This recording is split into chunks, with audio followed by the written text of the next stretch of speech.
அத்தியாயம் 7 கபிலன் செய்கையால் மற்றவர்கள் வெறுப்படைந்தார்கள். கண் இமைக்கும் நேரத்தில் 60 நிமிடங்கள் கடந்துவிட்டன. முதல் சுற்றை கடந்து வந்த அனைத்து பங்கேற்பாளர்களும் அரங்க மேடையின் மேல் கூடினர். துணை முதல்வர் ஜார்ஜ் தனது இருக்கையில் இருந்து எழுந்து நின்று 2வது சுற்றின் விதிகளைச் சொல்லி பங்கேற்பாளர்களுக்கு முன்னால் மீண்டும் மிதக்கத் தொடங்கினார். 2வது சுற்றைப் பற்றி நான் உங்களுக்குச் சொல்கிறேன். இதுவும் மிகவும் எளிமையானது. பங்கேற்பாளர்கள் எளிமையானது என்ற வார்த்தையை கேட்டவுடன் அப்படி என்றால் அது கண்டிப்பாக எளிமையாக இருக்கப் போவதில்லை என்பதை அவர்கள் அறிந்தார்கள். நீங்கள் அனைவரும் அசையாமல் நின்று சிறிது அழுத்தத்தின் கீழ் தியானம் செய்ய வேண்டும். நீங்கள் திறமையை பயன்படுத்த விரும்பினாலும் பரவாயில்லை. 3 மணி நேரத்திற்குப் பிறகு இன்னும் நின்று கொண்டிருப்பவர்கள் 2வது சுற்றில் தேர்ச்சி பெறுவார்கள். துணை முதல்வர் ஜார்ஜ் மெதுவாக தனது வலது கையை அசைத்து ஒரு பெரிய மணல் கடிகாரத்தை காற்றில் வைத்தார். மணல் கடிகாரம் தோன்றிய பிறகு அனைத்து பங்கேற்பாளர்களும் தங்கள் தோள்களில் ஒரு பெரிய எடை இறங்குவதை உணர்ந்தனர். சில பங்கேற்பாளர்கள் அழுத்தத்தை தாங்க முடியாமல் உடனடியாக கீழே விழுந்தனர். இது வெறும் தொடக்கம்தான். கிட்டத்தட்ட 20 பங்கேற்பாளர்கள் தகுதி நீக்கம் செய்யப்பட்டனர். மேடையின் நடுவில் நின்று கொண்டிருந்த பார்த்திபன் ஒரு ஆழ்ந்த மூச்சை எடுத்தார். அவர் கண்களை மூடிக்கொண்டு தியானம் செய்யத் தொடங்கினார். அழுத்தம் அவரை கீழே விளைவிக்க போதுமானதாக இல்லை. ரேகன், பவானி மற்றும் மதனா நன்றாக தெரிந்தனர். இருப்பினும் சில பங்கேற்பாளர்கள் ஏற்கனவே நிற்க சிரமப்பட்டனர். அரங்க மேடையில் நிலவிய பரபரப்பான சூழலைக் கண்டு அடுத்து யார் கீழே வீழ்த்தப்படுவார்கள் என்று கூட்டம் பந்தயம் கட்டத் தொடங்கியது. இதெல்லாம் நடந்து கொண்டிருக்கும் போது ஒரு குறிப்பிட்ட நபர் எந்த அழுத்தத்தையும் உணரவில்லை. கபிலன் சுற்றி பார்த்தான், மற்றவர்களை பார்த்தான். அவர்கள் ஏற்கனவே வலிகள் தாங்க முடியாமல் கதறிக் கொண்டிருந்தார்கள். ஒரு சிலர்கள் குறை கூறிக் கொண்டிருந்தனர். நான் மட்டும்தானா? இல்லன்னா அந்த அழுத்தம் கிட்டத்தட்ட இல்லாம போயிடுச்சு. அவர் மூச்சு விடுவதற்கு முன்பு தன் முன் விழுந்து ஒரு பங்கேற்பாளரை பார்த்தார். நான் இவ்வளவு திறமையானவன் என்று எனக்கு தெரியாது. நேரம் செல்ல செல்ல பங்கேற்பாளர்கள் மீதான அழுத்தம் அதிகரித்தது. ஆனால் கபிலன் அனைவரும் ஓவர் ஆக்டிங் பண்ணுவது போல் உணர்ந்தார். அழுத்தம் ஒரு சில கிளாஸ் தண்ணீருக்கு சமமாக இருக்கும்போது அவர்கள் ஏன் கீழே விழுகிறார்கள்? அவர் துணை முதல்வர் ஜார்ஜை நோக்கி பார்த்தார். ஆனால் துணை முதல்வர் அவரை கழுகு போல் விரித்து பார்த்துக் கொண்டிருந்தார். ஆனால் கபிலன் கண்கள் துணை முதல்வரை சந்தித்த போது துணை முதல்வர் மற்றொரு பங்கேற்பாளரை பார்க்க திரும்பினார். இந்த ஆளு ஒரு காஜியா இப்படி பார்க்கிறான்? ஒருவேளை நான் தப்பா புரிஞ்சுக்கிட்டேனா? கபிலன் குழப்பமான முகபாவத்துடன் கூச்சலிட்டார். ஆனால் உண்மையில் அவரது மூளை பைத்தியம் போல் வேலை செய்து கொண்டிருந்தது. முதல் சுற்றில் திடீரென இறுதிப் போட்டியின் முன் தோன்றிய போது அவருக்கு ஒரு சந்தேகம் இருந்தது. இப்போது 2வது சுற்றில் அவர் காட்டிய சிறந்த அனுபவம் அவரது சந்தேகத்தை நிரூபித்தது. துணை முதல்வர் அவருக்கு உதவுவது போல் தோன்றியது. ஆனால் கேள்வி ஏன்? அது அவர் பெற்ற திறமையாலா? என்ன நடக்கிறது என்பது கபிலனுக்கு தெரிந்திருந்தாலும் அவர் எதுவும் தெரியாதது போல் பாசாங்கு செய்தார். துணை முதல்வர் அவரிடமிருந்து திறன் மையத்தை பறிக்க விரும்பினால் அது சாத்தியமற்றது. ஏனென்றால் அவர் அதை ஏற்கனவே கற்றுக்கொண்டார். கபிலன் சிறிது காலம் தனது மூளையை பயன்படுத்தினார். ஆனால் பின்னர் இதையெல்லாம் பற்றி யோசிப்பதை நிறுத்தினார். சிக்கலான விஷயங்களைப் பற்றி யோசிக்காமல் இருப்பதையே அவர் விரும்புவார்.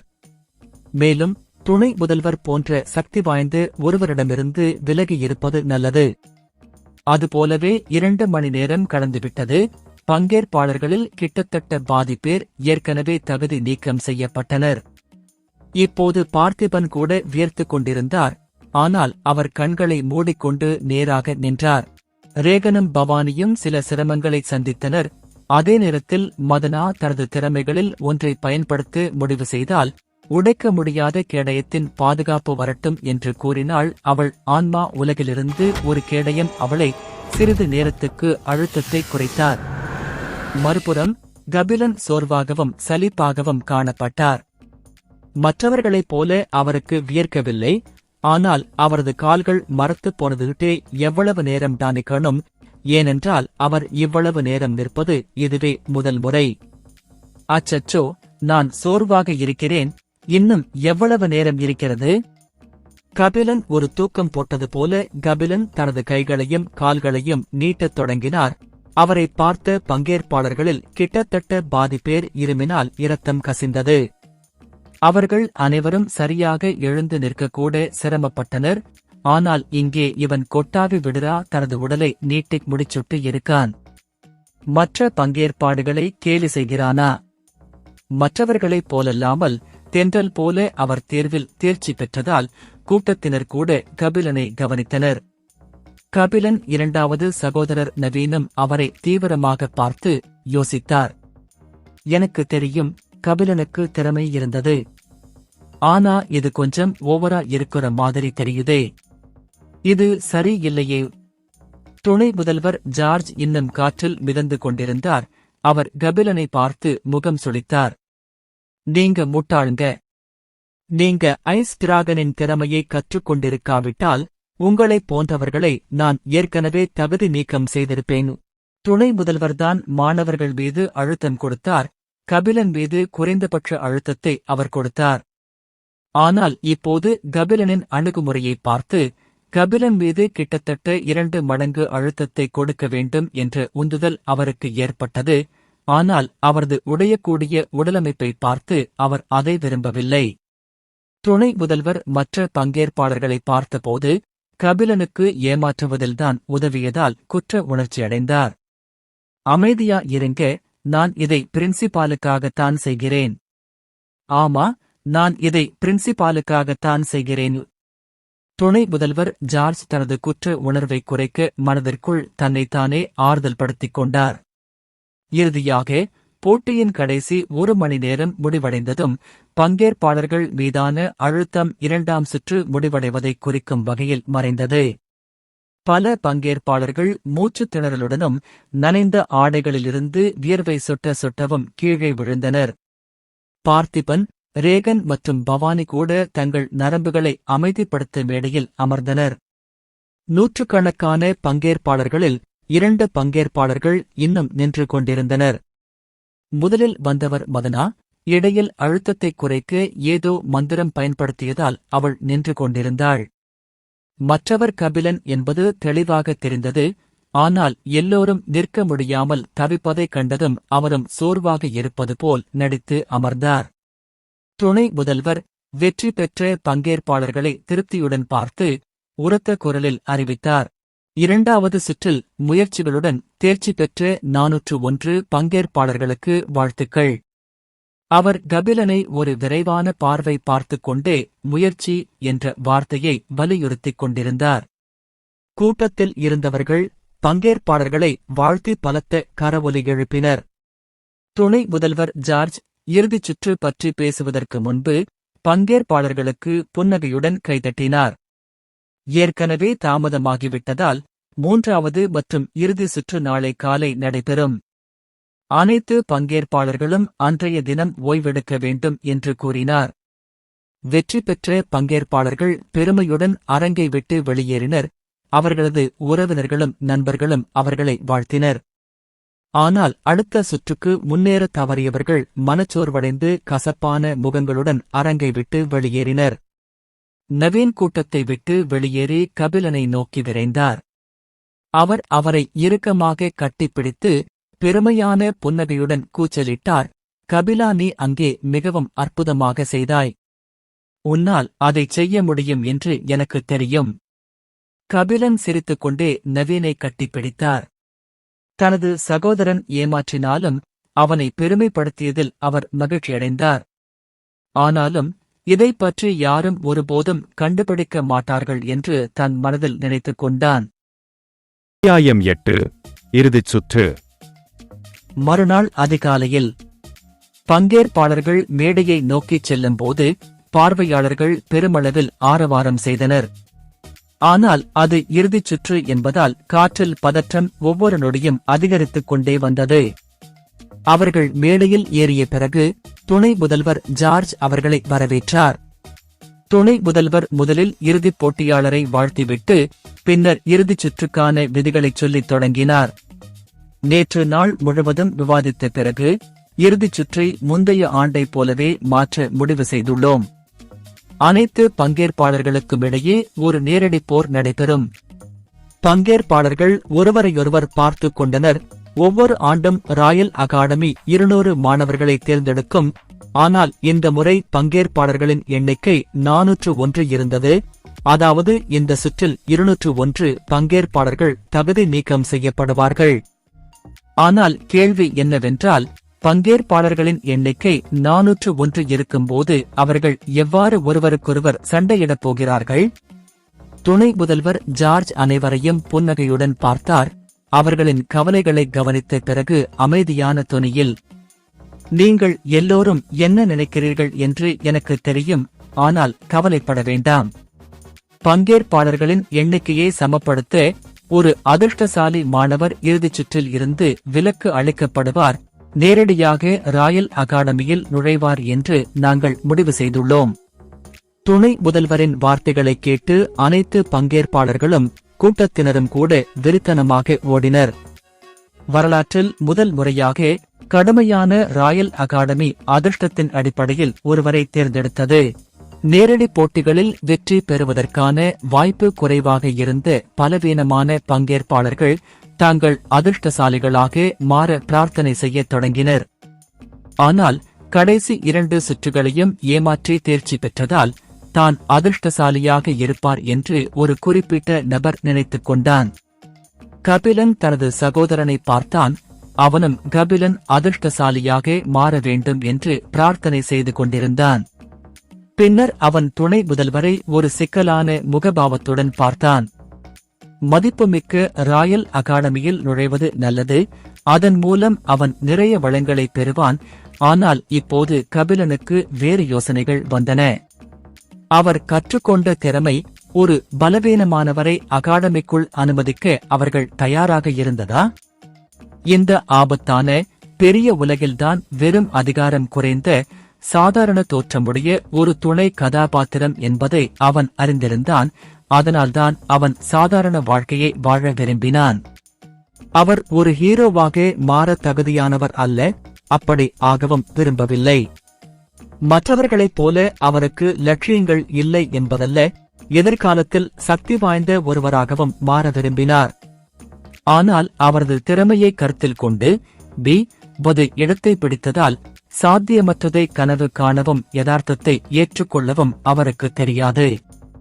அனைத்து மாணவர்களுக்கும் அவர்களின் டோக்கன்களுக்கு ஏற்ப நம்பர் பிளேட்டுகள் வழங்கப்படும்.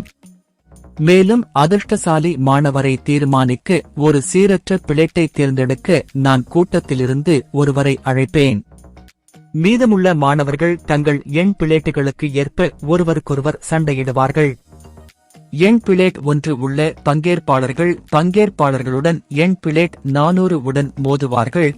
எண் 2 எண் 399 உடன் மோதுவார்கள் மற்றும் பல. விதிகளை அறிவித்த பிறகு துணை முதல்வர் ஜார்ஜ் ஒரு பெரிய பெட்டியை எடுத்து அனைவருக்கும் முன்னால் வைத்தார். அவர் தற்செயலாக பார்வையாளர்களிடமிருந்து ஒருவரை தேர்ந்தெடுத்தார். பங்கேற்பாளர்கள் அனைவருக்கும் அவர்களின் டோக்கன்களின்படி எண் தகடுகள் வழங்கப்பட்டன.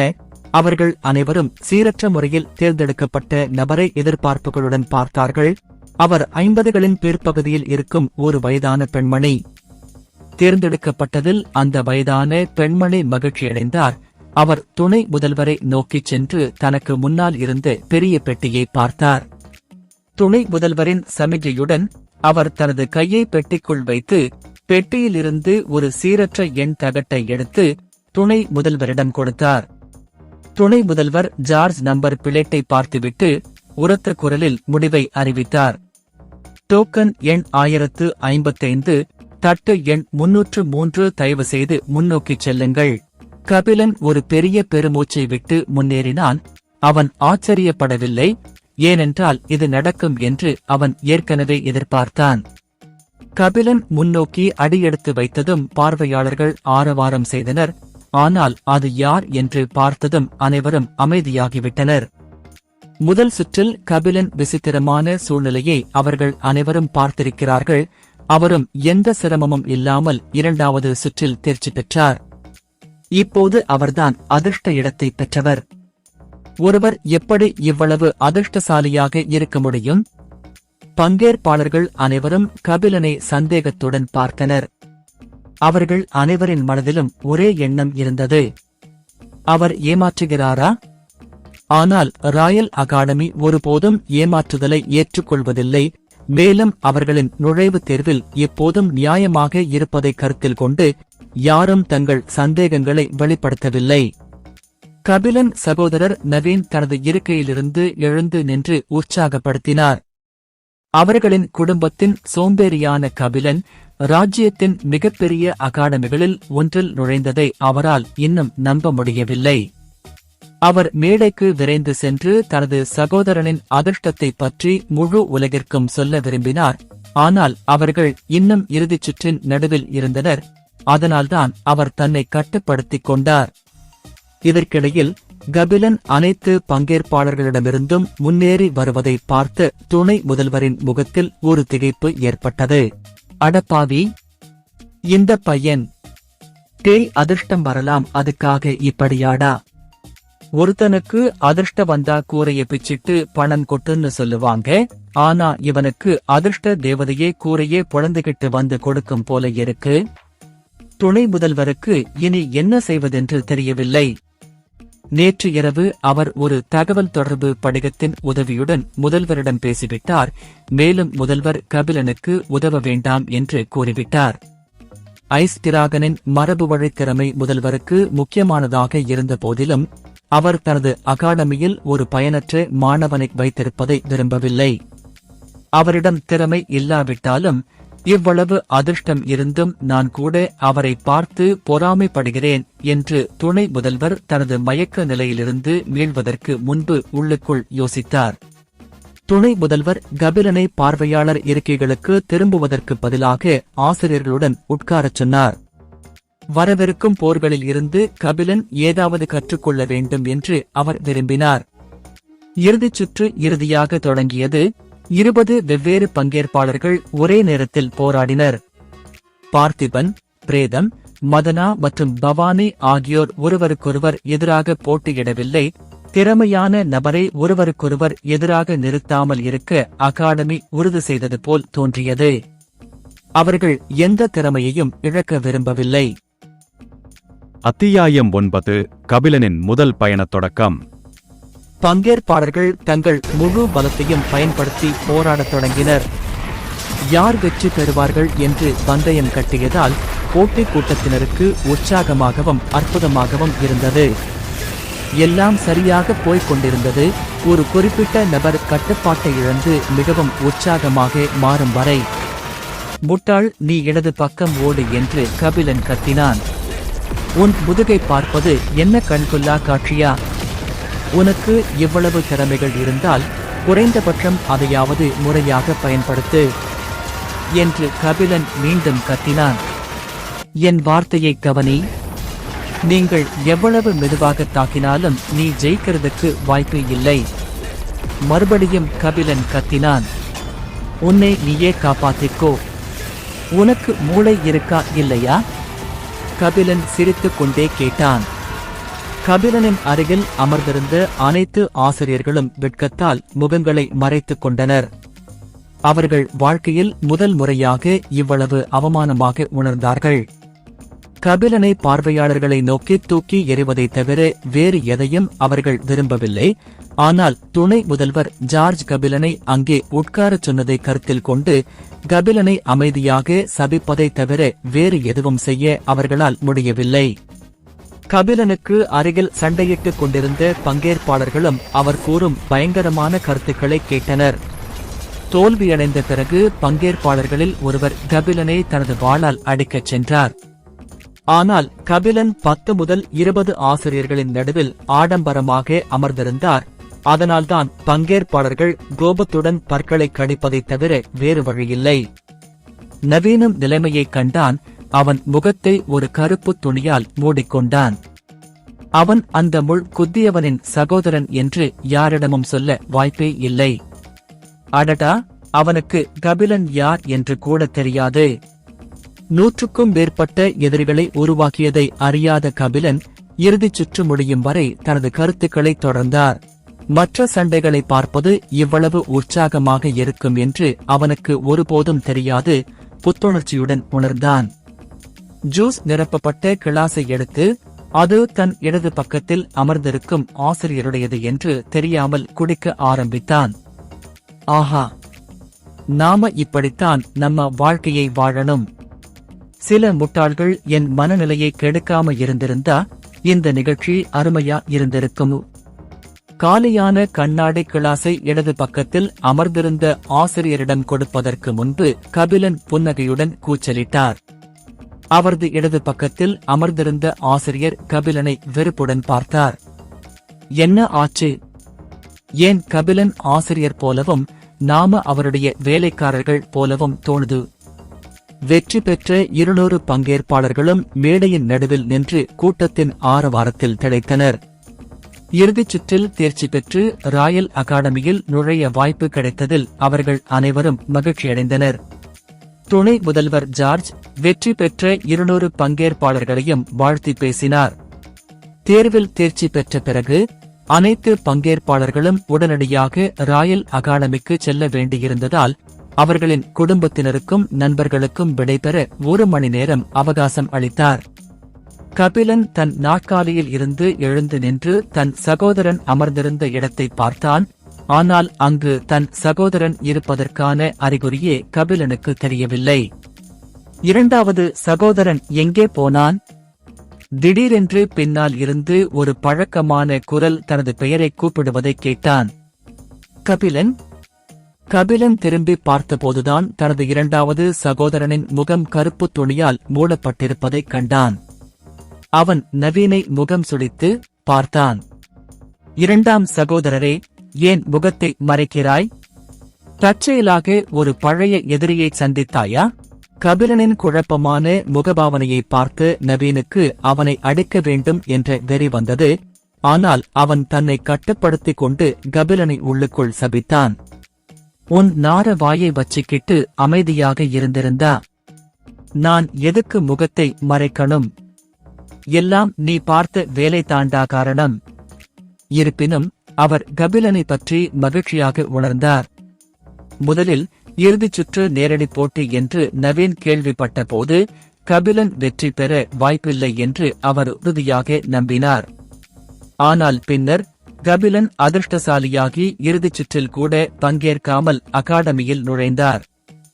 நவீன் அன்புடன் சிரித்து கபிலனை இறுக்கமாக அணைத்துக் கொண்டார். கபிலனுக்கு தரவரிசை திறமை மட்டுமே இருந்த போதிலும் ராயல் அகாடமியில் நுழைந்ததில் அவர் மகிழ்ச்சியடைந்தார். கபிலன் தனது தந்தையையும் மூத்த சகோதரனையும் சந்தித்து தனது சாதனைகளைப் பற்றி பெருமையாக பேச விரும்பினார். ஆனால் துணை முதல்வருடன் செல்ல வேண்டியிருந்ததால் தனது தந்தைக்கும் மூத்த சகோதரருக்கும் ஒரு கடிதம் எழுதி நவீனிடம் கொடுத்தார். நவீன் தான் அணிந்திருந்த சேமிப்பு மோதிரத்தை கபிலனிடம் கொடுத்தார். சேமிப்பு மோதிரத்தில் ஒரு வாள், சில துணிகள் மற்றும் பணம் இருந்தன. முதலில் கபிலன் சில உண்மையான சண்டைகளை அனுபவிக்க வேண்டும் என்பதற்காக மட்டுமே போட்டியில் பங்கேற்க நவீன் கபிலனை பரிந்துரைத்தார். கபிலன் நுழைவுத் தேர்வில் தேர்ச்சி பெறுவார் என்று அவர் ஒருபோதும் கற்பனை செய்து பார்க்கவில்லை. வெற்றி பெற்ற பங்கேற்பாளர்கள் அனைவரும் தங்கள் குடும்பத்தினரிடம் விடைபெற்ற பிறகு துணை முதல்வரின் முன் கூடினர். துணை முதல்வர் கையை அசைத்தார். வானத்தில் கடுமையான மின்னல்கள் ஒன்றை மோதிக்கொண்டன. அதிலிருந்து ஒரு உயரமான கப்பல் இறங்கி வந்தது. அந்த கப்பலில் மேல் இருந்து வரும் ஆராவை பார்த்து மாணவர்கள் அவர்கள் முதுகுத்தண்டில் ஒரு குளிர்ச்சியை உணர்ந்தார்கள். பின்னர் அனைவரையும் கப்பலுக்குள் நுழையுமாறு சைகை செய்தார். கூட்டத்தினரும் பங்கேற்பாளர்களும் அந்த பெரிய கப்பலை பிரமிப்புடன் பார்த்தார்கள். அவர்கள் வாழ்நாளில் பார்த்த மிகப்பெரிய கப்பல் இதுதான். வெற்றியாளர்கள் கூட்டத்தை பார்த்து கையசைத்தபடி பெருமையுடன் கப்பலுக்குள் நுழைந்தனர். அனைவரும் உள்ளே நுழைந்த பிறகு கப்பல் மிதக்கத் தொடங்கி வானத்தை அடைந்தது. கூட்டத்தின் பார்வையில் இருந்து மறைந்தது. அனைவரும் உற்சாகமாக இருந்தனர். மேலும் ராயல் அகாடமியில் அவர்களுக்கு காத்திருந்த புதிய அனுபவத்திற்காக மிகுந்த எதிர்பார்ப்புகளுடன் இருந்தனர். அகாடமியை நோக்கிய பாதை சீராக இருந்தது.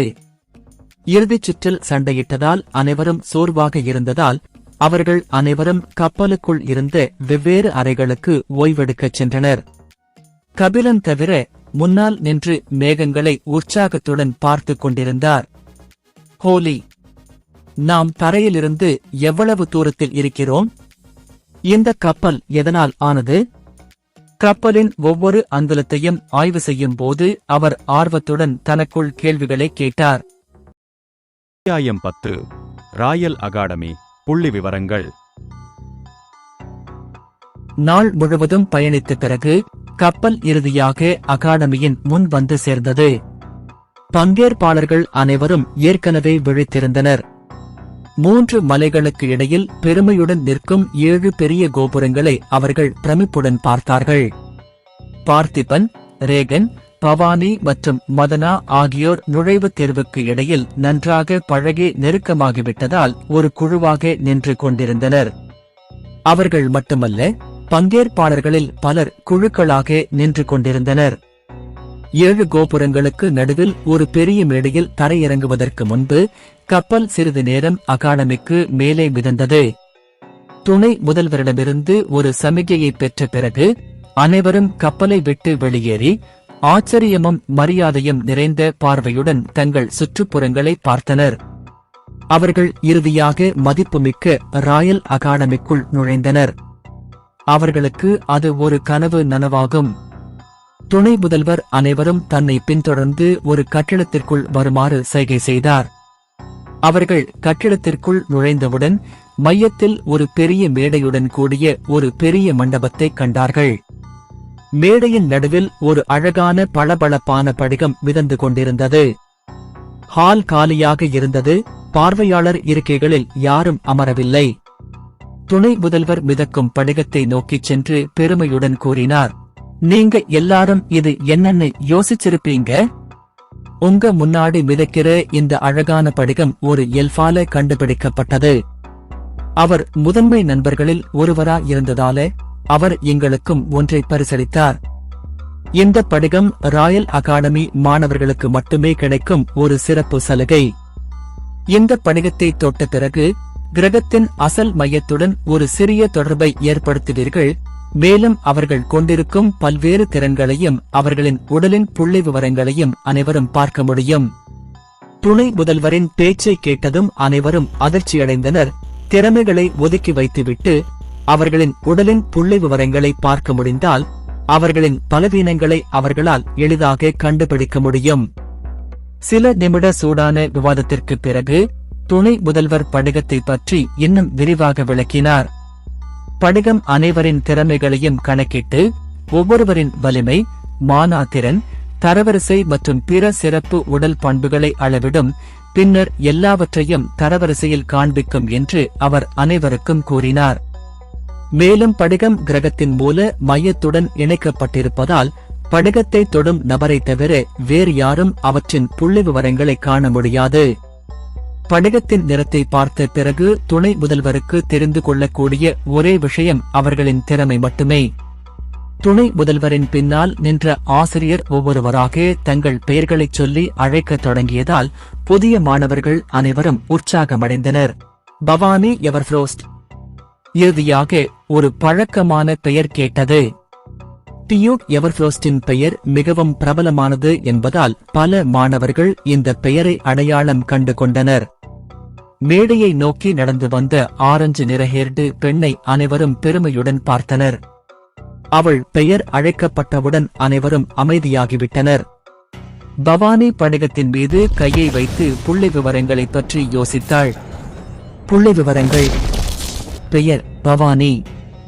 தரவரிசை F. பலம் F. மானா F. வேகம் F கிரேடு. திறமை S. ரேங்க். அதிர்ஷ்டம் E. சிறப்பு திறன் இரவு பார்வை. துணை முதல்வர் அடர் ஆரஞ்சு நிறத்தில் இருந்த படிகத்தை பார்த்து புன்னகையுடன் தலையசைத்தார். SS. தரவரிசை திறமை மோசமாக இல்லை. எல்லா மாணவர்களும் பவானியை மரியாதையுடன் பார்த்தார்கள். நுழைவுத் தேர்வில் தேர்ச்சி பெற்ற மாணவர்களில் கிட்டத்தட்ட 80% பேர் எஸ் ரேங்க் அல்லது ஏ ரேங்க் இருந்தனர். எனவே எஸ்எஸ் ரேங்க் திறமை உள்ள ஒருவரை பார்த்து அவர்கள் பொறாமைப்படாமல் இருக்க முடியவில்லை. மாணவர்கள் தங்களுக்குள் கிசுகிசுப்பதையும் கபிலன் ஓட்டு கேட்டார். அவர் வெகு தொலைவில் நின்றிருந்தாலும் பவானியை பார்க்க கால்விரல்களில் எக்கி நின்று பார்த்தார். அவள் அழகாக இருக்கிறாள். ஆரஞ்சு நிறமுடி மற்றும் கூர்மையான கருப்பு கண்களுடன் பவானி அழகாக இருப்பதாக கபிலன் நினைத்தான். ஆனால் கபிலன் தான் அழகாக இருப்பதாக மட்டுமே நினைத்தான், வேறு எதுவும் இல்லை.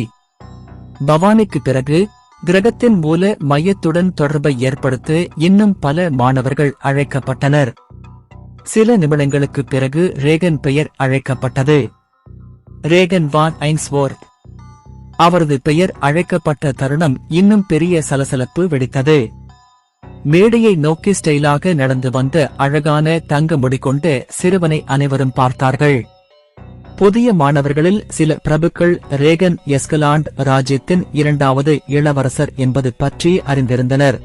ரேகன் தனக்கு கிடைத்த அத்தனை கவனமும் அவரை பற்றி கவலைப்படவில்லை, ஏனென்றால் அவர் ஏற்கனவே அதற்கு பழகிவிட்டார். அவர் அமைதியாக மேடையில் ஏறி கிறிஸ்டலில் மீது தனது கையை வைத்தார்.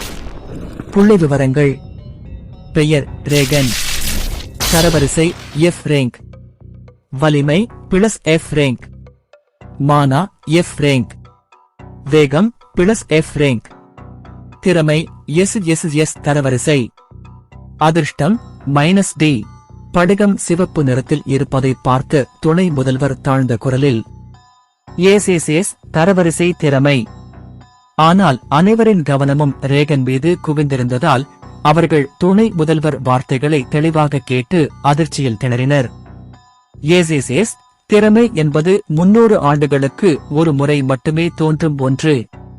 பட்டத்து இளவரசர் கூட எஸ் தர திறமையால் மட்டுமே சோதிக்கப்பட்டார். இருப்பினும் எஸ் தரவரிசை திறமையை கொண்டிருப்பதும் எஸ் தரவரிசையை அடைவதும் 2 வெவ்வேறு விஷயங்கள். சாதாரண சந்தர்ப்பங்களில் எஸ் தரவரிசையை அடைய 100 ஆண்டுகளுக்கு மேல் ஆகும். மேலும் சில சந்தர்ப்பங்களில் உங்கள் திறமை தரவரிசையை அடைவதற்கு முன்பே இந்த ஆபத்தான உலகில் நீங்கள் இறந்து விடுவீர்கள். ரேகன் தற்செயலாக மதனாவின் பெயர் அழைக்கப்பட்ட பிறகு கவுண்ட் ஆல்பர்ட்டின் ஒரே மகள் என்ற அவரது அந்தஸ்து உயர்ந்ததாக இருந்த போதிலும் கவுண்ட் ஆல்பர்ட்டை பற்றி பலருக்கு தெரியாது.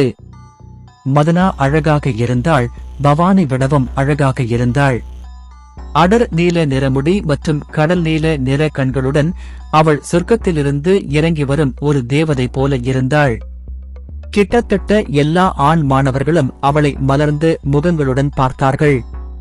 புள்ளி விவரங்கள்: பெயர் மதனா, தரவரிசை F ரேங்க், பலம் F ரேங்க், மானா E ரேங்க், வேகம் F ரேங்க், திறமை +SS தரவரிசை, அதிர்ஷ்டம் T ரேங்க், சிறப்பு திறன் மானா உணர்திறன். மதனாவின் திறமையை கேட்டதும் இன்னொரு பரபரப்பு ஏற்பட்டது. எஸ் தரவரிசை திறமை ஏற்கனவே பெரிய செய்தியாக இருந்தது. ஆனால் எஸ் தரவரிசை திறமை கொண்ட 2 மாணவர்கள் இருந்தனர். ஆசிரியர்கள் கூட தங்கள் அதிர்ச்சியை வெளிப்படுத்தினர். ஆனால் அவர்களின் அதிர்ச்சியின் அடியில் மகிழ்ச்சி இருந்தது. இந்த ஆண்டு அவர்கள் அதை மிகைப்படுத்தி பல சிறந்த திறமைகளை கண்டறிந்தனர். பின்னர் இன்னும் சில மாணவர்கள் மேடைக்கு அழைக்கப்பட்டனர். பின்னர் இறுதியாக பார்த்திபன் பெயர் அழைக்கப்பட்டது. பார்த்திபன். துணை முதல்வர் பார்த்திபனை ஒரு அளவு பார்வையுடன் பார்த்தார். அவர் ஏற்கனவே நுழைவுத் தேர்வில் பார்த்திபனை கவனித்தார். துணை முதல்வர் பார்த்திபனுக்கு குறைந்தபட்சம் எஸ் தர திறமை இருக்கும் என்று உறுதியாக நம்பினார். துணை முதல்வர் மட்டுமல்ல, நிறைய பெண்களும் பார்த்திபனை ஆந்தை போல் பார்த்தார்கள். ஏனென்றால் அவர் அடர் நீல நிறமுடி மற்றும் கருப்பு கண்களுடன் அழகாக இருந்தார். பார்த்திபன் மேடையில் ஏறி கிறிஸ்டலின் மீது கையை வைத்தார். ஆனால் புள்ளி விவரங்களை பற்றி சிந்திப்பதற்கு பதிலாக நிலை பற்றி நினைத்தார். பார்த்திபனுக்கு என்ன திறமை இருக்கும் என்பதை நாம் அடுத்த எபிசோட்ல பார்க்கலாம். அத்தியாயம் 11. இரத்த கோடு என்றால் என்ன? புள்ளி விவரங்கள். பெயர் பார்த்திபன். தரவரிசை +F ரேங்க். வலிமை +F ரேங்க். மானா F ரேங்க். வேகம் +F ரேங்க். திறமை +ACS தரவரிசை. அதிர்ஷ்டம் +D. சிறப்பு திறன் இரட்டை சக்தி. System shop. சிஸ்டம் பணிகள். பார்த்திபன் அமைதியாக தனது நிலையை கண்களின் ஓரத்திலிருந்து பார்த்தார். பின்னர் துணை முதல்வரின் அதிர்ச்சியடைந்த முகத்தை பார்த்தார். அவநம்பிக்கையுடன் கூச்சலிட்டவர். +SSS திறமை. எப்படி? +ACS தர திறமை கொண்ட ஒருவரை கடைசியாக எப்போது பார்த்தார்கள்? 500 ஆண்டுகளுக்கும் மேலாகிவிட்டது. துணை முதல்வர் மட்டுமல்ல, அவருக்கு பின்னால் இருந்த அனைத்து ஆசிரியர்களும் பார்த்திபனை அதிர்ச்சியுடன் பார்த்தனர். துணை முதல்வர் உடனடியாக புதிய மாணவரின் திறமையை பதிவு செய்யும் பணியை வேறொரு ஆசிரியரிடம் கொடுத்துவிட்டு முதல்வரிடம் தொடர்பு கொள்ள வேகமாக பறந்து சென்றார். இவ்வளவு காலத்திற்குப் பிறகு +ACS தரவரிசை திறமை கொண்ட ஒருவர் தோன்றியது மிகப்பெரிய செய்தி. மாணவர்கள் பார்த்திபனை பொறாமையுடனும் சில பேர் வெறுப்புடன் பார்த்துக் கொண்டே தங்கள் அவநம்பிக்கையையும் வெளிப்படுத்தினர். துணை முதல்வர் +ACS தரவரிசை திறமை என்று சொன்னாரா? இது எப்படி சாத்தியம்? இரண்டாவது இளவரசனுக்கு கூட ACS தர திறமை மட்டுமே உள்ளது. பார்த்திபன் திறமையை பார்த்து நிறைய மாணவர்கள் சோர்வடைந்தனர். பவானி மற்றும் மதனாவிடம் நின்று கொண்டிருந்த ரேகன் தனது கைமுஷ்டிகளை கோபத்தில் தரையில் குத்தினான். இளம் தலைமுறையினரிடையேதான் மிகவும் வலிமையானவர் என்று அவர் நினைத்தார். ஆனால் இப்போது பார்த்திபன் திறமையை பார்க்கும்போது அவரது திறமை போதுமானதாக இல்லை என்று உணர்ந்தார். ஆனால் கடின உழைப்பால் தனது திறமையின்மையை ஈடு செய்ய முடிவு செய்தார். பவானியும் பார்த்திபனை ஒரு தீவிரமான முகபாவத்துடன் பார்த்தாள். முதலில் ரேகன், இப்போது பார்த்திபன். இருவருக்கும் ACS தரவரிசை திறமை இருக்கிறது. இங்கே நான் SS தரவரிசை திறமையில் மட்டுமே மகிழ்ச்சியாக இருந்தேன். நான் கடினமாக உழைக்க வேண்டும் என்று தோன்றுகிறது. ரேகன் மற்றும் பார்த்திபனுடன் ஒப்பிடும்போது தனது திறமை மங்கிவிட்டதாக மதனா கூட உணர்ந்தாள். மறுபுறம் கபிலன் ஒரு கசப்பான புன்னகையுடன் தலையை ஆட்டினான். ரேகனின் திறமை இப்போது போதுமான அளவு உயர்ந்ததாக அவர் ஏற்கனவே நினைத்திருந்தார். இப்போது பார்த்திபனிடம் கூட ACS தரவரிசை திறமை உள்ளது. இந்த இரண்டு அரக்கர்களுடன் தன்னை ஒப்பிட்டு பார்க்க அவர் துணியவில்லை. எனவே பொறாமைப்படுவதற்கு பதிலாக அவர்களைப் பற்றி சிறிதும் சிந்திக்க வேண்டாம் என்று முடிவு செய்தார். இந்த முறை குழப்பம் ஒரு சில நிமிடங்களுக்கு மேல் நீடித்தது. அதனால்தான் ஆசிரியர்கள் மாணவர்களை அமைதிப்படுத்த முடிவு செய்தனர். எனவே அவர்கள் இனி நேரத்தை வீணாக்காமல் தொடரலாம். மேடைக்கு மேலும் மேலும் மாணவர்கள் அழைக்கப்பட்டனர். ஆனால் பார்த்திபனுக்கு பிறகு +S தரவரிசையை விட அதிகமான திறமை யாருக்கும் இல்லை. இன்னும் சில மாணவர்களுக்குப் பிறகு கபிலன் பெயர் அழைக்கப்பட்டது. கபிலன் பிளட்டர். பிளட்டர் என்ற குடும்ப பெயர் பிரபலமாக இல்லை. அதனால்தான் கபிலனின் பெயரைக் கேட்டதும் எல்லோரும் அவரைப் பற்றி அதிகம் யோசிக்கவில்லை. ஆனால் அவரது முகத்தை பார்த்ததும் பாதி மாணவர்கள் கோபமடைந்தனர். இவனா? இவன் மேல செம காண்டுல இருக்கேன். இவனால தாண்டா நான் மேட்ச்ல தோத்தேன். ஏனென்றால் 3வது சுற்றின் போது அவர்களின் செயல்திறனைப் பற்றி சபித்து விமர்சனம் செய்தவர் கபிலன்தான். பார்த்திபனும் ரேகனும் கபிலனை பார்த்தார்கள். ஆனால் கோபத்திற்கு பதிலாக அவர்கள் ஆர்வமாக இருந்தனர். முதல் மற்றும் 2வது சுற்றுகளில் அவரை பார்த்ததை நினைவில் கொண்டார்கள். உண்மையில் கபிலன் முதல் மற்றும் 2வது சுற்றுகளை எவ்வளவு எளிதாக கடந்து சென்றார் என்பதை கருத்தில் கொண்டு அவருக்கு குறைந்தபட்சம் SS தரவரிசை திறமை இருக்கும் என்று அவர்கள் எதிர்பார்த்தனர். சில ஆசிரியர்கள் கூட கபிலனின் திறமையைக் காண ஆவலுடன் காத்திருந்தனர். இதற்கிடையில் கபிலன் தனது கருப்பு கண்களால் மேடையை நோக்கி பார்த்தார். அவர் மேடையில் ஏறும்போது அவரது கருப்பு முடியின் மெல்லிய மூலைகள் வெள்ளை முடி காற்றில் படபடத்தன. அவர் அழகாக இருந்தார். ஆனால் பார்த்திபன் மற்றும் ரேகன் போன்றவர்களுடன் ஒப்பிடும்போது அவரது தோற்றம் சராசரியாக மட்டுமே கருதப்படும். நடந்து கொண்டிருக்கும் போது கபிலன் தனது முதுகில் ஏதோ ஒரு விரோத பார்வையை உணர்ந்தார். ஆனால் அவர் அதைப் பற்றி அதிகம் யோசிக்கவில்லை. மேடையில் ஏறிய பிறகு கபிலன் தனது வலது கையை கிறிஸ்டலின் மீது வைத்தார். புள்ளிவிவரங்கள்: பெயர் கபிலன். இரத்தக்கோடு வானியல் பூட்டப்பட்டது. தரவரிசை -F ரேங்க். வலிமை G ரேங்க். மானா F ரேங்க். வேகம் G ரேங்க். திறமை P ரேங்க். ஒடுக்கப்பட்டது. அதிர்ஷ்டம் A ரேங்க். திறன்கள்: ஃபயர்பால் F தரவரிசை. பயனர் மானாவை பயன்படுத்தி ஒரு சிறிய தீப்பந்தத்தை உருவாக்கலாம். மானா எவ்வளவு அதிகமாக பயன்படுத்தப்படுகிறதோ அவ்வளவு பெரிய அளவு தீப்பந்தத்தின் அளவு. ஐஸ் டிராகன் மரபுரிமையாக பெற்ற திறமை ஐஸ் டொமைன் S தரவரிசை. பயனர் ஒரு குறிப்பிட்ட பகுதியில் ஒரு டொமைனை அழைக்கலாம், அந்த பகுதியை பூட்டி முடக்கலாம். டொமைனுக்குள் அனைத்து புள்ளிவிவரங்களும் ஒரு துணை தரவரிசையால் அதிகரிக்கும். நீர்வகை மற்றும் பனி வகை தாக்குதல்கள் பயனருக்கு எதிராக பயனற்றதாக இருக்கும். எதிரிகளின் அனைத்து புள்ளிவிவரங்களும் ஒரு துணை தரவரிசையால் குறைக்கப்படும். இந்த திறனை பயன்படுத்த குறைந்தபட்சம் தரவரிசை மானா தேவை. கபிலன் தனது எல்லா புள்ளிவிவரங்களையும் கண்களின் ஓரத்திலிருந்து பார்த்தார். அவர் திகைத்துப் போனார்.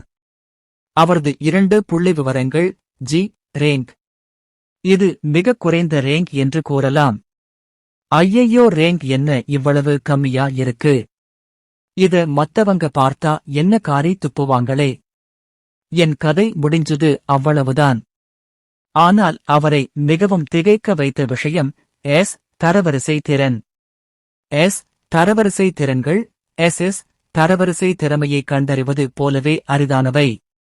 துணை முதல்வர் ஏன் அவரை அகாடமியில் சேர்க்க வேண்டும் என்று தீவிரமாக இருந்தார் என்பது இப்போது அவருக்கு புரிந்தது. ஆசிரியர்களில் ஒருவர் வெளிர் மஞ்சள் நிறத்தில் தெரிந்த படிகத்தை பார்த்து திகைத்துப் போனார். B தரவரிசை.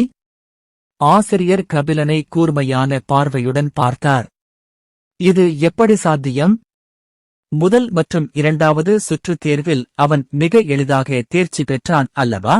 தங்களுக்கு சமமானவர் என்று நினைத்த நபருக்கு B தரவரிசை திறமை மட்டுமே இருந்ததை அறிந்து பார்த்திபனும் ரேகனும் திகைத்துப் போனார்கள். மற்ற மாணவர்களும் கோபமடைந்தனர். அவர்கள் பற்களை கடித்துக் கொண்டே கூச்சலிட்டனர்.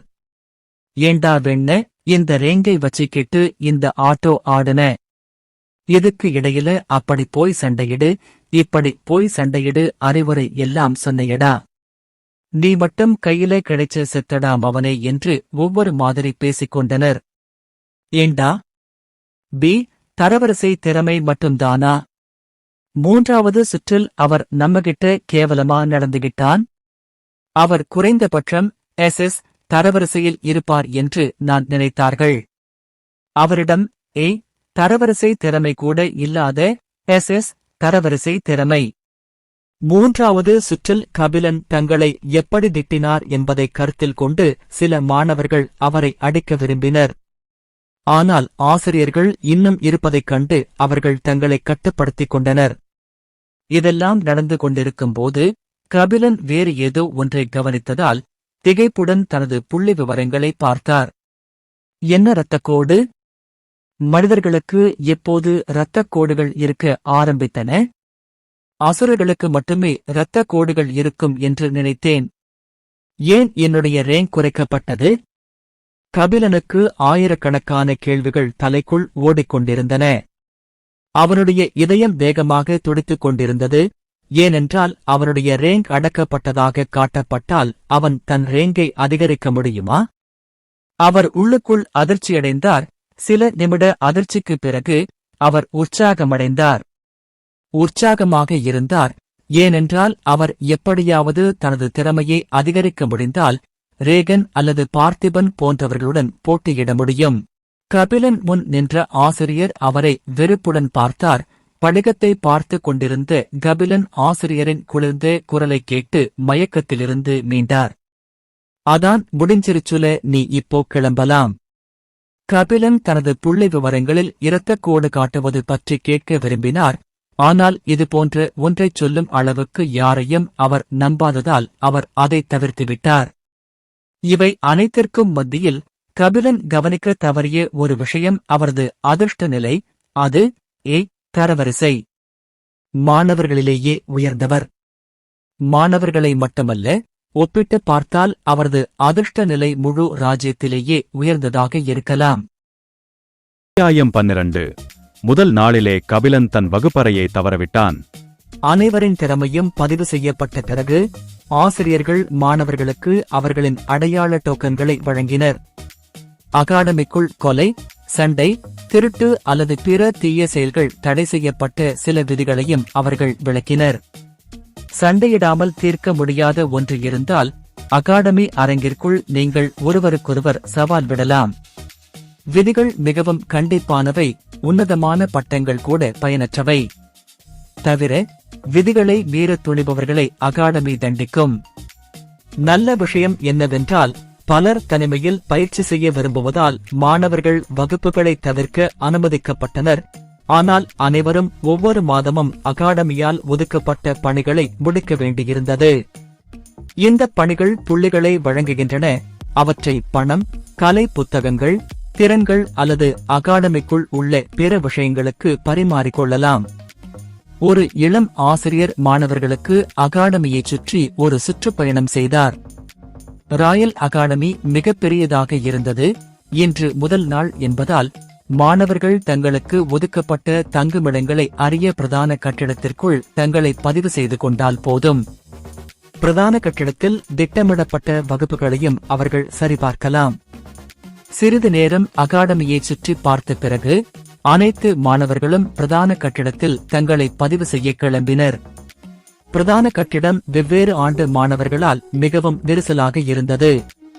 கபிலன் அந்த பெரிய கூட்டத்தின் வழியாக கடந்து சென்றபோது தனக்கு சற்று தொலைவில் ஒரு பெரிய பலகையைக் கண்டான். அது அவனுக்கு வகுப்பு அட்டவணையை காட்டியது. மேலும் பலகைக்கு அருகில் ஒரு பெரிய வரவேற்பாளர் மேசை இருந்தது. வரவேற்பறைக்குள் ஒரு இளைஞன் அமர்ந்திருந்தான். அவன் புதிய முதலாம் ஆண்டு மாணவர்களுக்கு விடுதி சாவியை கொடுத்துக் கொண்டிருந்தான்.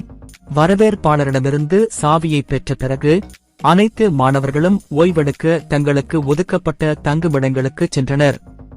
கடந்த 3 நாட்களாக மிகவும் பரபரப்பாக இருந்ததால் கிட்டத்தட்ட அனைவரும் சோர்வாக இருந்தனர். கபிலனும் வரவேற்பாளரிடமிருந்து ஒரு சாவியை எடுத்துக்கொண்டு தனது தங்கும் விடுதிக்குச் சென்றார். தங்கும் விடுதி அறை சிறியதாக இருந்தது. நடுவில் ஒரு படுக்கை, ஒரு அலமாரி மற்றும் ஒரு மூலையில் ஒரு சிறிய மேசை இருந்தது. அவர் சிறிது நேரம் படுக்கையில் அமர்ந்திருந்தார். ஆனால் தூங்க மிகவும் உற்சாகமாக இருந்தார். அதனால்தான் ஓய்வெடுப்பதற்கு பதிலாக அவர் தங்குமிடத்தை விட்டு வெளியேறி அகாடமி நூலகத்தை நோக்கிச் சென்றார். நூலகம் 4 தளங்களைக் கொண்டிருந்தது. அதில் முதல் தளத்தில் உலகத்தை பற்றிய அடிப்படை தகவல்கள் இருந்தன. 2வது முதல் 4வது தளங்களில் வெவ்வேறு தரவரிசை கலைகள் மற்றும் திறன்கள் உள்ளன. அவற்றை கடின உழைப்பின் மூலம் கற்றுக்கொள்ளலாம். ஆனால் முதல் தளத்தை தவிர வேறு எந்த தளத்திலும் நுழைய வேண்டியிருந்தது. இருப்பினும் கபிலன் இங்கு திறமைகளுக்காகவோ அல்லது கலைகளுக்காகவோ வரவில்லை. அவர் தனது புள்ளி விவரங்களில் காட்டப்படும் வான இரத்த வம்சாவளி பற்றி அறிய விரும்பினார். அதனால்தான் உலகத்தை பற்றிய தகவல்களைக் கொண்டு முதல் தளம் அவருக்கு போதுமானதாக இருந்தது. இறுதியில் அவர் மற்ற தளங்களுக்குள் நுழைய விரும்பினாலும் அவரால் முடியவில்லை. ஏனெனில் தற்போது அவருக்கு போதுமான அளவுக்கு புள்ளிகள் இல்லை. இது பணிகளை முடிப்பதன் மூலம் மட்டுமே பெற முடியும். கபிலன் நூலகத்திற்குள் நுழைந்தார். முதல் தளத்தில் ஒரு ஆன்மா கூட இல்லை. எப்போதாவது சில மாணவர்கள் நூலகத்திற்குள் நுழைவார்கள். ஆனால் அவர்கள் அனைவரும் முதல் மாடியில் தங்குவதற்கு பதிலாக மேல் தளங்களுக்கு செல்வார்கள். நூலகரிடமிருந்து தனக்கு கிடைத்த சந்தேக பார்வையை புறக்கணித்த கபிலன் தனது இரத்தக் கோடுகள் தொடர்பான புத்தகங்களை தேடத் தொடங்கினார். நீண்ட நேரம் சுற்றித் தேடிய பிறகும் மனிதர்களுக்கு இரத்தக் கோடுகள் இருப்பது பற்றிய தகவல்களைக் கொண்ட எந்த புத்தகத்தையும் அவர் கண்டுபிடிக்கவில்லை. ஆனால் அவர் மனம் தளரவில்லை. அசுரனின் இரத்தக் கோடுகள் தொடர்பான புத்தகங்களை சேகரிக்கத் தொடங்கினார். 20க்கும் மேற்பட்ட புத்தகங்களை சேகரித்த பிறகு நூலகர் தன்னை பார்க்க முடியாதபடி கபிலன் ஒரு புத்தக அலமாரிக்கு பின்னால் குளிர்ந்த தரையில் அமர்ந்தார். அவர் படிப்பதில் மிகவும் மூழ்கியிருந்ததால் நீண்ட இரவு நிலவுவதைக் கூட அவர் கவனிக்கவில்லை. மறுநாள் அதிகாலையில், தற்போது காலை 8 மணி ஆகிவிட்டது. புதிய 1ஆம் ஆண்டு மாணவர்களின் வகுப்பறை ஏற்கனவே நிரம்பி வழிந்தது. ஏனென்றால் யாரும் தங்கள் முதல் வகுப்புக்கு தாமதமாக வர விரும்ப மாட்டார்கள். வகுப்பறை பிரகாசமாகவும் களங்கமற்றதாகவும் இருந்தது. மாணவர்களுக்காக ஒரு பக்கத்தில் பல பெஞ்சுகள் மற்றும் நாற்காலிகள் இருந்தன. அமர்ந்திருந்த மாணவர்களில் கடைசி வரிசையில் அமர்ந்திருந்த 4 மாணவர்கள் கொண்ட குழு மிகவும் கவனத்தை ஈர்த்தது. அவ்வப்போது பல பெண்களும் சிறுவர்களும் 4 நபர்களையும் எட்டி பார்த்து முகம் சிவக்க முயற்சிப்பார்கள். அந்த 4வரும் வேறு யாருமல்ல, பார்த்திபன், ரேகன், பவானி மற்றும் மதனா. இன்று பார்த்திபனும் ரேகனும் வகுப்பறைக்குள் நுழைந்தபோது பவானி அவர்களை பார்த்து ஒன்றாக உட்காரச் சொன்னார். அவளுக்கு ஆச்சரியம் கொடுக்கும் வகையில் அவர்கள் ஒப்புக்கொண்டனர். வகுப்பில் பவானியை தவிர வேறு யாரையும் மதனாவுக்கு தெரியாததால் அவளும் அவர்களுடன் அமர்ந்தாள். சிறிது நேரத்திற்கு பிறகு பயிற்றுவிப்பாளர் வகுப்பறைக்குள் நுழைந்து மேடைக்கு பின்னால் நின்றார். அவள் முழு வகுப்பையும் ஆராய்ந்து பின்னர் அமைதியாக பேசினாள். இன்று உன்னுடைய முதல் நாள், அதனால் விசேஷமாக எதுவும் இருக்காது. ஆனால் என் வகுப்பின் போது யாரும் சளைக்க மாட்டார்கள் என்று நம்புகிறேன். துணை முதல்வரிடமிருந்து அவர்களை பற்றி கேள்விப்பட்டதால் பயிற்றுவிப்பாளரின் கண்கள் பார்த்திபன், பவானி மற்றும் இன்னும் சிலரின் மீது சிறிது நேரம் சென்றன. மாணவர்களை பார்த்துக் கொண்டே அவள் மேடையில் கையை வைத்தாள். இப்போது வருகை பதிவு மற்றும் சுய அறிமுகங்களுடன் ஆரம்பிக்கலாம். நான் அருந்ததி, இந்த வருடத்திற்கான உங்கள் பயிற்றுவிப்பாளர். எல்லா மாணவர்களும் பயிற்றுவிப்பாளரை பார்த்தார்கள். அவர்கள் அனைவருக்கும் அவள் யார் என்று தெரியும். அருந்ததி கடந்த தலைமுறையைச் சேர்ந்த பிரபலமான தரவரிசையாளர்களில் ஒருவர். தற்போது அவர் முழு ராஜ்யத்திலும் இளைய S+ தரவரிசையில் உள்ளார். அதே நேரத்தில் அவருக்கு வயது 36 மட்டுமே. அருந்ததி நீண்ட கருப்பு முடி மற்றும் அழகான உருவத்துடன் அழகாக இருந்தார். ஆனால் அவர் குளிர்ச்சியான மற்றும் இரக்கமற்றவராக அறியப்பட்டார். அவள் மேடையிலிருந்து தன் கைகளை அகற்றி மேடையின் மேலே இருந்த வருகை பதிவேட்டை எடுத்தாள். இன்று உங்களுடைய முதல் நாள் என்பதால் நான் உங்களிடம் அதிக நேரம் எடுத்துக்கொள்ள மாட்டேன். கடந்த 3 நாட்களாக போதுமான தூக்கம் இல்லாததால் நீங்கள் அனைவரும் சோர்வடைவீர்கள் என்பது எனக்கு தெரியும். எனவே இந்த முதல் பாடத்தை நான் சுருக்கமாக கூறுகிறேன். சரி, முதலில் வருகை பதிவை எடுத்துக்கொள்வோம். வருகை பதிவேட்டை பார்த்த அருந்ததி விரைவாக பெயர்களை கூப்பிடத் தொடங்கினாள். மேனகா. தன் பெயர் அழைக்கப்பட்டதை கேட்டதும் அந்த மாணவி உற்சாகமாக கையை உயர்த்தி உரத்த குரலில் எஸ் மேடம் கூறினாள். அருந்ததி அந்த மாணவனை பார்த்து தலையசைத்துவிட்டு பின்னர் தொடர்ந்தாள். அத்தியாயம் 13. பார்த்திபனுடைய கடந்த கால வாழ்க்கை. Parthiban yes madam. Madhana yes madam. Kabilan. பதில் எதுவும் கேட்காததால் அருந்ததி மாணவர்களை பார்த்து தனது குரலை உயர்த்தினார். கபிலன் பிளட்டரு. கபிலன் இங்கு வர இல்லையா? எல்லா மாணவர்களும் ஒருவரை ஒருவர் பார்த்துக் கொண்டனர். அவர்கள் அனைவருக்கும் கபிலனை பற்றி தெரியும். ஏனென்றால் நுழைவுத் தேர்வின் கடைசி சுற்றின் போது அவர் அவர்கள் மீது ஒரு மோசமான அபிப்பிராயத்தை விட்டுச் சென்றார். ஆனால் முதல் வகுப்பின் போது அவர் இல்லாதிருப்பார் என்று யாரும் எதிர்பார்க்கவில்லை. அருந்ததி வகுப்பை பார்த்து முகம் சுளித்தாள். ஆனால் மாணவர்கள் வகுப்பிலிருந்து வெளியேற அனுமதிக்கப்பட்டதால் அவள் அதை பற்றி எந்த கருத்தும் தெரிவிக்கவில்லை. கபிலன் பிளட்டர்.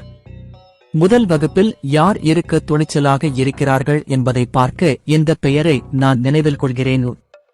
கபிலனின் பெயருக்கு முன்னால் ஆப்சென்ட் என்று எழுதி அவள் வருகையை தொடர்ந்தாள். இன்னைக்கு அவ்வளவுதான். உங்கள் வகுப்பு தோழர்களைப் பற்றி அறிந்து கொள்ளுங்கள். உங்களை பழக்கப்படுத்த பயிற்சி பகுதிகளை சுற்றி பாருங்கள். வருகை பதிவேட்டை மூடிய பிறகு அருந்ததி வகுப்பறையை விட்டு வெளியேறினாள். அருந்ததி உருவம் மறைந்த கணத்தில் அனைத்து மாணவர்களும் உற்சாகமாக பேசத் தொடங்கினர். குறிப்பாக சிறுவர்கள். ஆஹா, அதுதான் ராஜ்யத்தின் இளைய +S தரவரிசையா? அவள் ரொம்ப அழகா இருக்கா. நான் அவள் மேல் காதலில் விழுந்துட்டேன்னு நினைக்கிறேன். புஃப், உன் முகத்தை பார்த்தியா? அவளைப் போன்ற ஒருவன் உன்னை போன்ற தோல்வியுற்றவனை பார்க்க கூட மாட்டாள். மறுபுறம் கிசுகிசுக்களுக்கு மத்தியில் பார்த்திபன் எழுந்து நின்று வகுப்பை விட்டு வெளியேறினார். அவர் அகாடமியின் பயிற்சி பகுதிகளை பார்க்க விரும்பினார். உண்மையில் கடந்த ஒரு மாதமாக அமைப்பு அவருக்கு எந்த பணிகளையும் வழங்காததால் அவர் பதட்டமாக இருந்தார். அவர் வலிமையாக மாற விரும்பினார். ஆனால் அமைப்பு அவருக்கு எந்த பணியையும் வழங்காததால் அவரது முன்னேற்றம் முன்பை விட குறைந்துள்ளது. ஒரு வாரத்திற்கு முன்பு அந்த அமைப்பு இறுதியாக அவருக்கு ஒரு பணியை கொடுத்தது. ஆனால் அது மிகவும் விசித்திரமாக இருந்ததால் அவரால் அதை முடிக்க முடியவில்லை. Mission XX. இரத்த ஓட்டத்தை அடக்கும் விளைவை குறைக்க வானத்திற்கு உதவுங்கள். வெகுமதி 2 துணை தரவரிசைகள் அதிகரிக்கும். 2 தரவரிசை திறன்கள். மீதமுள்ள நேரம். அவருக்கு அந்த வானவர் யார் என்று தெரியவில்லை. அவரை எங்கே கண்டுபிடிப்பது? அவர்களின் இரத்த வம்சாவளியை எழுப்புவதில் அவர் எப்படி உதவ முடியும்? வழக்கமாக அவர் ஒரு குறிப்பிட்ட காலக்கெடுவிற்குள் பணிகளை முடிக்க வேண்டும். அவரால் முடியாவிட்டால் பணி தோல்வியடையும். ஆனால் இந்த முறை அமைப்பு அவருக்கு எந்த காலக்கெடுவையும் வழங்கவில்லை.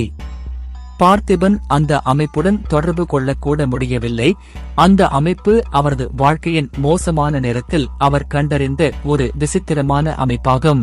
அவர் ஒரு அனாதை. அவர் வசித்து வந்த அனாதை இல்லம் அசுரர்களால் தாக்கப்பட்டது.